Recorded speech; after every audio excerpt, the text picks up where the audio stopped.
Hello there, welcome to the Saroy channel, wherever you are in the world, and so much love to each and every one of you. How are you doing? I do hope you're keeping lovely and warm, and I hope you're ready to hear a lovely story tonight, because I've got one for you. So before we get started, don't forget to subscribe to the channel, click the notification bell, and the thumbs up, and let's get started with tonight's story.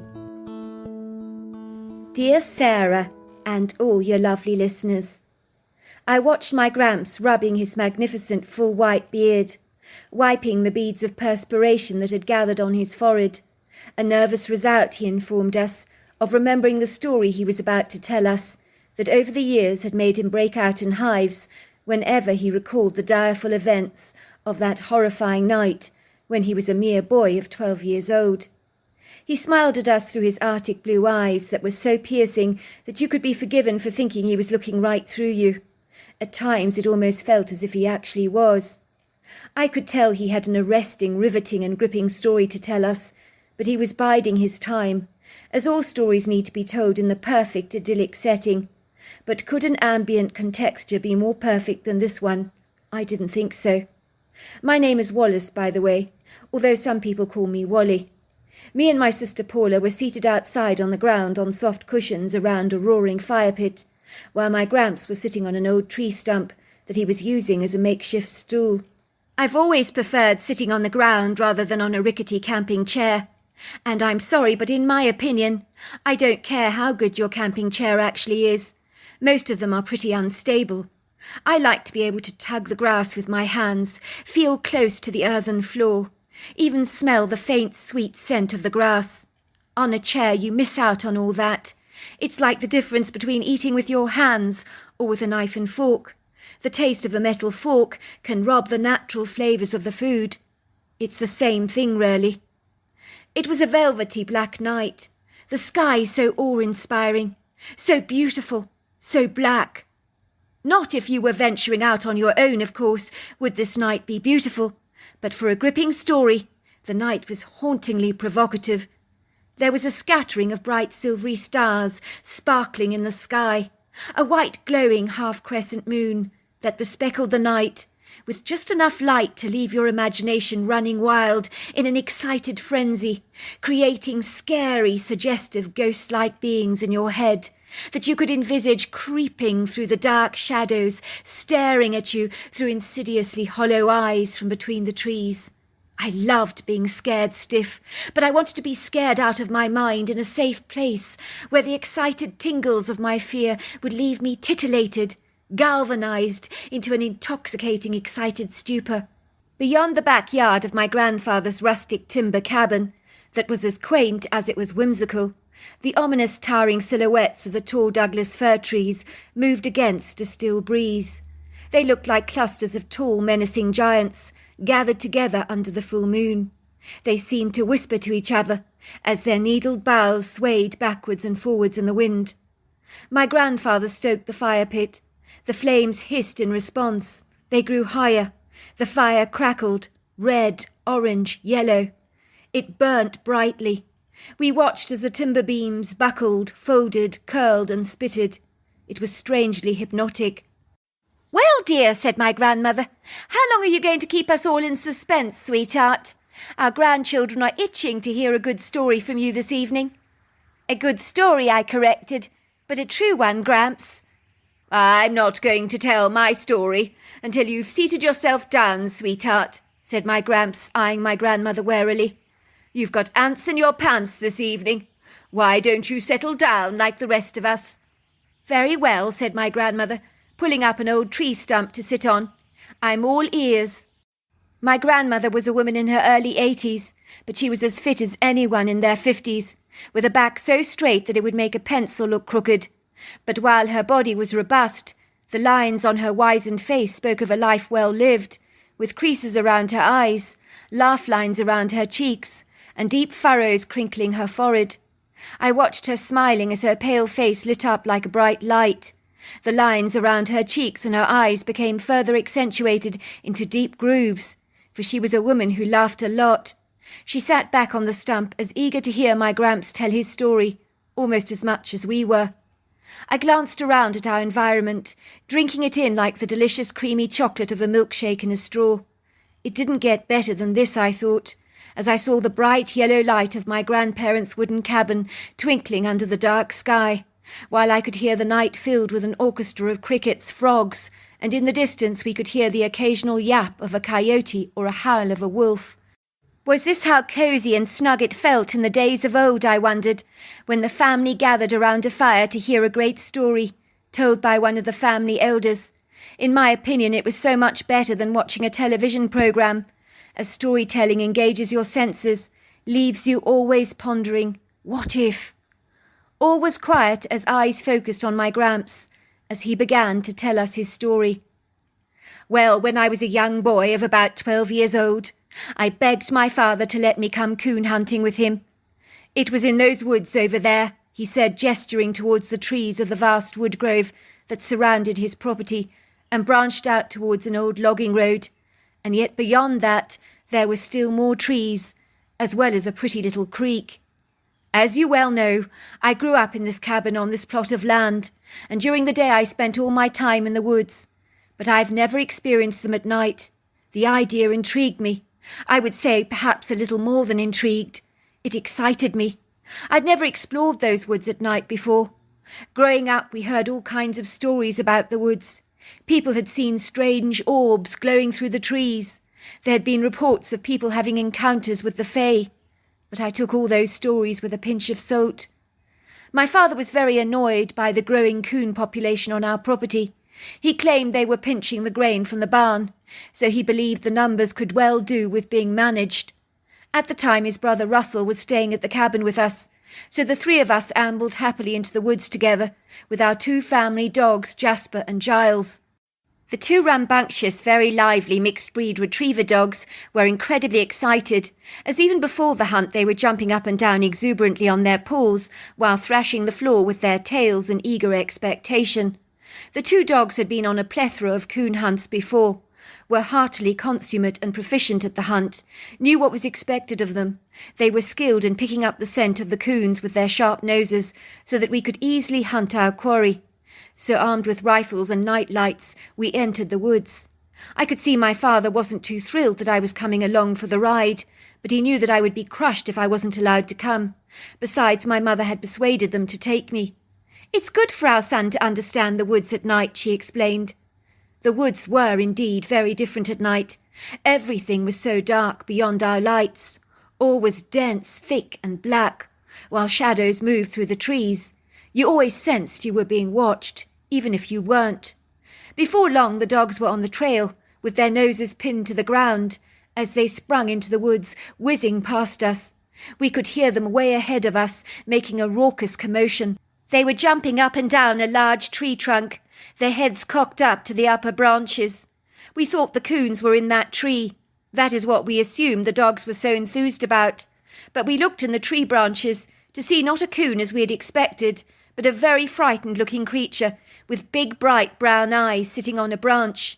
It was tiny, about the size of a little toddler, but it was covered in dark brown hair with overlong arms and a human-looking face. The creature looked scared out of its wits, and it began climbing the tree higher to get away. It was making a whimpering sound, while the two dogs were in a frenzy, barking up at the tree, losing all interest in continuing with the coon hunt. Whatever was up that tree was infinitely more interesting to them than chasing a raccoon. It was clear the dogs were completely fascinated by this arousing new scent, interested in this strange creature. Their excitable barking escalated. I remember my grandfather looking at us and saying, "What the heck is that creature? Did you see how human the face is?" His feverish dogs were still barking deliriously around the tree. You could hear the little distraught whimpers of the tiny thing that was clearly very afraid. It was dangling on one branch with its overlong arm like a orangutan. All of a sudden we heard something prodigious blasting through the woods at one hell of a speed, banging, pounding, booming and slamming the ground so hard under its massive feet. It sounded as if a colossal bulldozer was thundering towards us, or a couple of powerful rhino. Whatever was coming our way was very big. Our two dogs began to whimper. but they hightailed it back to the cabin with their tails between their legs. Those dogs were terrified and had no intention of staying around. They were clever dogs. They could sense and feel danger. My grandpa and his brother were shaking in their boots. You would think we would have run away, but the sound of that thing thumping the forest floor as it headed towards us immobilized us, as if we'd been tasered. We became disorientated and confused. I remember my father began to tremble violently. His eyes grew wide with horror. He cried out, "Something big is coming towards us! We need to get out of here now!" My father's brother looked as white as a ghost, as if all the colour had drained from his skin, while I stood there unable to comprehend what was actually happening. But I humiliated myself immeasurably by discovering that a warm liquid was running down my legs. I had wet myself. It was awfully embarrassing. Despite my father telling us to get the hell out of there, none of us moved a single muscle, or even tried to escape. For some reason we just couldn't. I don't even know exactly why. It was like we were frozen in the fabric of time, like three people in a still photograph. Whatever was moving towards us began shaking the branches of the trees vigorously. We could hear tree limbs cracking, snapping and breaking all around us. That was when we saw her. We realized at once that this was the mother of the creature we'd seen sitting in the tree. She was absolutely enormous, strong, lofty, majestic. She stood up on 2 feet, was easily over 8 foot tall, with the most enormous, rounded, well-developed shoulders that I've ever seen, that were easily 3 feet in width across. She had arms so long that they fell beyond her knees. Her body was so powerfully built like a solid piece of farming machinery, while her legs were stocky, robust like tree trunks. She was covered in long, fine hair. She looked human with some ape-like influences to her appearance. For a moment we stared at her in a stupefied, wondrous awe, while she stared back at us. Her deep-set dark eyes glittered with a red eye-shine. She appeared worried as her discerning, intelligent eyes hovered over my Gramps and his brother's rifles. It was clear she knew what they were. She wasn't at all happy.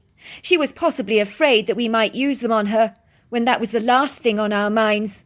All any of us were thinking about was getting the hell out of there as quickly as we could, hopefully still in one piece. The creature let out a huge, ear-piercing roar that was so terrifying it jolted us out of our senses. "Run!" my father shouted. "Run as fast as you can!" For some unexplainable reason, both men dropped their rifles to the ground. Their hands became limp, and their rifles just fell out of their hands. Something they've never been able to explain or comprehend. It was an involuntary action. They began to run with me following behind them. The creature began to chase us, but she was so fast, I'm in no doubt she could have easily caught up with us if she'd really wanted to. I think she wanted to scare us off. She fully succeeded in her endeavours. I just remember being so terrified, my heart was pounding violently in my ears, and the adrenaline was pumping in my blood so fast that I even overtook my father in the race back to the cabin. When we got to the cabin, the dogs were cowering outside the door, begging to be let inside. My father thrust the door open wide. We bolted into the cabin, locking doors and windows behind us in an alarmed frenzy, and then collapsing on the sofa in an exhausted heap, struggling to find our breaths. My father was trembling and saying that there was a monster out there, that we had to remain in the house, as this creature could potentially kill us. My mother, who'd been sleeping, was very annoyed to be woken up by 2 grown men that were in such a dreadful state. She firmly told everyone to calm down and to stop overreacting. She wanted to know what all the fuss was about, but the men were panicking so much she couldn't get a word out of them. I told her that we'd seen a very big hairy lady in the woods. We could see the silhouette of the creature walking around our cabin. She was roaring indignantly, tapping our windows with her hands. She sounded incredibly upset. Everything in the cabin began to shake and quiver under that terrifying sound. My mother's crystal glasses on the dresser in the living room began to wobble precariously, while my father and his brother continued to tremble with fear. We could see the creature pressing her face against the window, looking inside at us with furious eyes. Finally, everything went quiet, as the creature decided to return to the woods. In those days we didn't know what we had seen, but nowadays we know the creature was a Bigfoot. My mother made everyone some brandy to calm them down. Everything became silent. The sounds of frogs and crickets then resumed. The following morning it was a beautiful sunny day. I think my father and his brother felt a little silly about their behaviour the previous night, as the cold light of day puts everything into perspective. However, when they walked around the cabin, they saw huge footprints in the mud that were easily over 18 inches long, only expressing how big this creature must have been. My mother was preparing blueberry pancakes for breakfast the following morning. She asked us why we'd been so petrified the previous night, why we'd been terrified out of our skins. She'd heard the creature roaring outside the cabin and tapping on our windows, so she knew we'd encountered something quite substantial. She asked us to tell us exactly what had happened. We told her about the whimpering little creature in the tree, and about the very angry mother. We were surprised when my grandmother took the Bigfoot's side. "Do you realise what you did?" she scolded. "You scared a poor little youngling. It must have been terrified out of its wits, with the dogs yapping around the tree like that, and you all just ogling it. Poor thing. I'm sorry to say, but I have huge sympathy for the creature, and not much for you lot. You handled the situation like bundling idiots. You should have called the dogs off at once, got the hell out of there, shown the creature some respect. Instead, you caused mayhem and disturbed the peace. No wonder the mother came after you to scare you off and warn you not to go upsetting her youngling. I would have reacted exactly the same way if it had been my youngling," she told us. "I think we should make amends. We need to reach out to the creature and apologise. I'll make her some cookies. Do you realise we have to live in harmony with nature? We can't go upsetting these things that live around us in the woods. We don't want to create enemies for ourselves." "Don't be ridiculous, Isabel," my father said. "Have you lost leave of your senses? We can't go befriending wild animals. We don't even know what the strange creature is. And our rifles are in that woodland. I'm reluctant to go and get them after what we experienced last night. You don't even know she could still be out there, waiting to pounce on us at any moment." "Oh, don't be so ridiculous, Paul. You do make a mountain out of a molehill about things. You're talking absolute nonsense. If the creature really wanted to hurt you, I dare say she would have done so already. Do you really think that she couldn't outrun you last night? Of course she could. She wanted to give you a jolly good scare. As far as I'm concerned, you all deserved it." "You're being completely unreasonable, Isabella. You don't know what this thing was like. It was a monster." "Correction, Paul. It was an upset, protective mother. That's what it was." My mother took no notice of her husband and brother. She asked me to help her bake some cinnamon raisin and oat cookies, which I did. I remember we made a huge batch of cookies, and my grandmother asked me to show her where the tree was that we'd seen the youngling, so I went with her into the woods. I remember it felt as if we were being watched, but we looked around and saw nothing there. We looked up the tree where the previous night I'd seen the youngling, but there was no sign of the little creature. But we left the cookies under the tree, in a large Tupperware container. We also looked for the 2 missing rifles, but they were gone, nowhere to be seen. We realised the creature must have moved them. My mother just stood there and said out loud, "Ma'am, I'd just like to apologise on behalf of my husband, his brother, the dogs and my son for upsetting your little youngling last night. I brought you some cookies to express my extreme apologies. We would really like to coexist with you in peace." I remember saying to my mother that there was no way those creatures could hear us, and even if they could, they probably wouldn't understand what we were saying anyway. She said to me stranger things have happened, that I should never underestimate the natural world and its magic. That night my father and his brother retired to bed early, locking all the cabin windows and doors behind them. They had a couple of spare rifles that they kept by the door, in case the creature might come back. Their demeanour changed again the moment that it got dark, as the memory of the previous night came flooding back to them. The dogs also became unduly nervous, so everybody stayed indoors. But that night nothing happened, although at one time during the night the dogs began to bark. My father and his brother were pleasantly surprised that the angry, belligerent mother had not come back. The following morning, when my grandmother got up, we discovered the rifles that belonged to my father had been returned.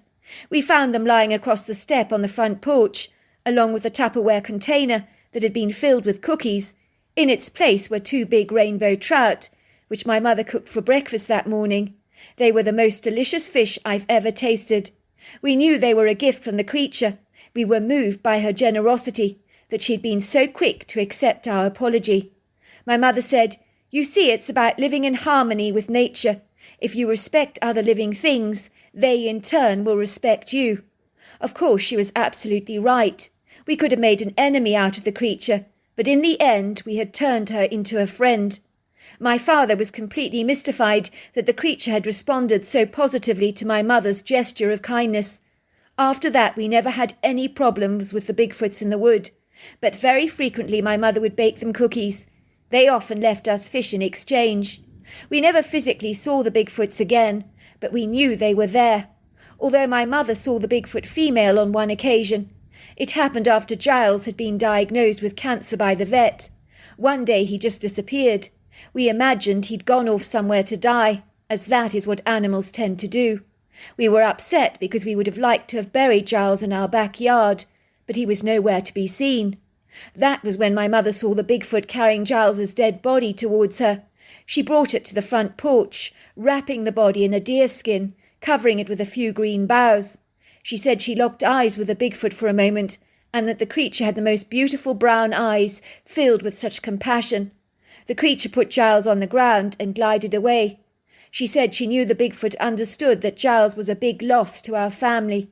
We were so happy to have his body back, to bury in our yard, which is invariably what we did. "Wow, Gramps," I said.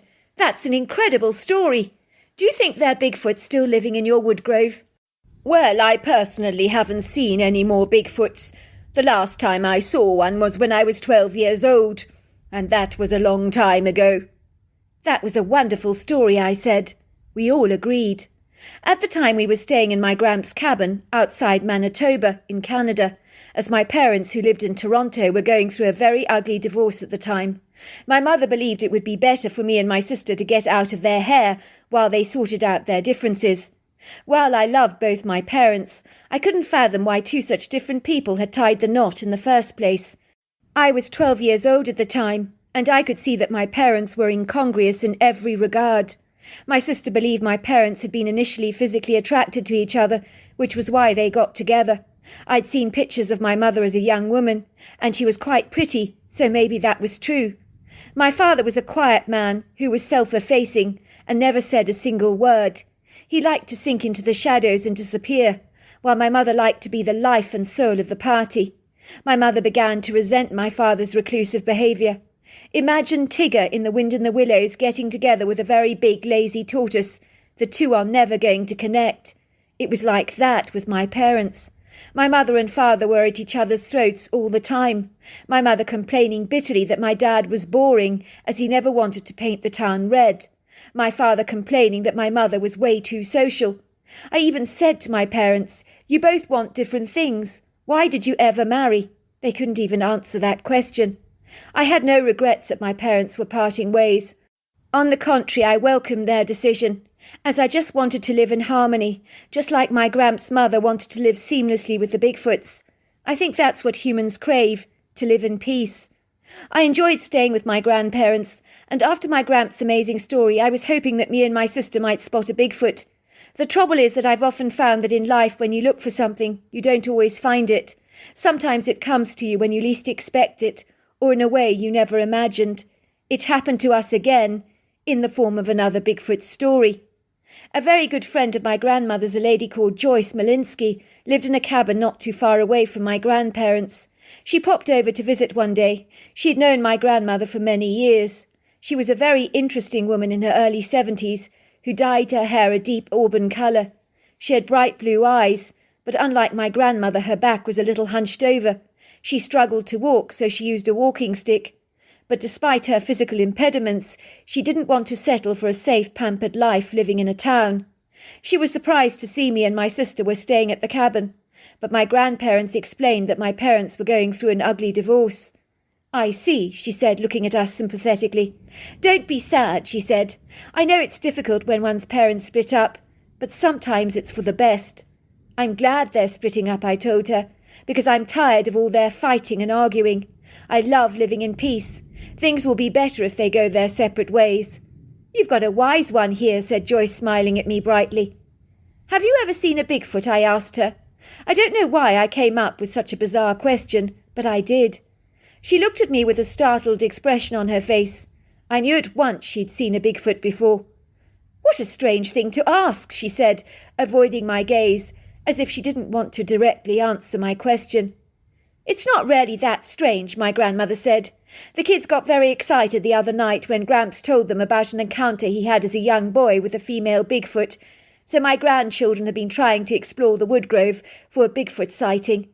Have you found anything? Asked Joyce. No, I said, nothing. But you've seen a Bigfoot, I know you have. How do you know? She asked, looking surprised. Your expression, I told her. When I asked you if you'd seen one, I could tell by the recognition in your eyes.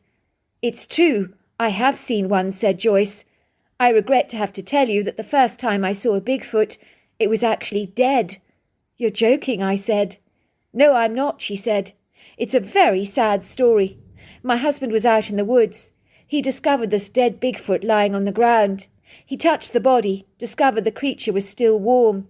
He realized that the strange, anomalous creature had died, possibly only moments before. I'm not sure what it had died of, as there were no signs of physical injuries on the creature, or its succumbing to some kind of disease. But I will say this, it looked wasted, as if it was very old. I'm not sure why I would say it looked old, but it did. Its hair was grey. Its skin was exceedingly wrinkled like an elderly person, although it was a very leathery skin, so the furrows were very deep. At the time, he didn't know what it was, nor did I. It was 1984. We'd never heard about Bigfoots before. I remember my husband bolted into the cabin. He said to me, Joyce, you've got to come and see this. There's a very, very peculiar-looking creature lying dead in the woods. Its body is still warm. I think it's only just died. It looks like a human covered in hair, with some primate-like qualities. I've never seen anything like this before. Are you coming or not? I must admit I was very beguiled, eager to see what it was my husband had discovered. Over the years living in this part of the world, we've seen unorthodox things before, so I followed him into the woods. My husband warned me to be very quiet, in case there were other creatures like that around. He said this thing was monstrously big, so his kind could be a potential threat. I remember being fascinated when we found the body lying there in the woods on the earthen floor. I picked up the arm. It felt so heavy as it flopped back on the ground. The eyes stared vacantly into space. I remember those eyes were a treacle brown colour. I was very impressed by the size of this thing. Although I believe the creature was very old, it was at the very least 700 pounds and 8 foot tall, with the most humongous shoulders I've ever seen. As we were standing over the dead body, we could hear something coming. Whoever or whatever it was appeared to be whistling. It sounded exactly like a human whistle, but me and my husband instinctively chose to hide, taking cover behind the trees. What we witnessed next was the saddest thing that I've ever seen. A very large creature emerged through the trees. I believe she was also old. That was the impression I got. She looked much like the old man, but was standing upright on 2 feet, was whistling happily.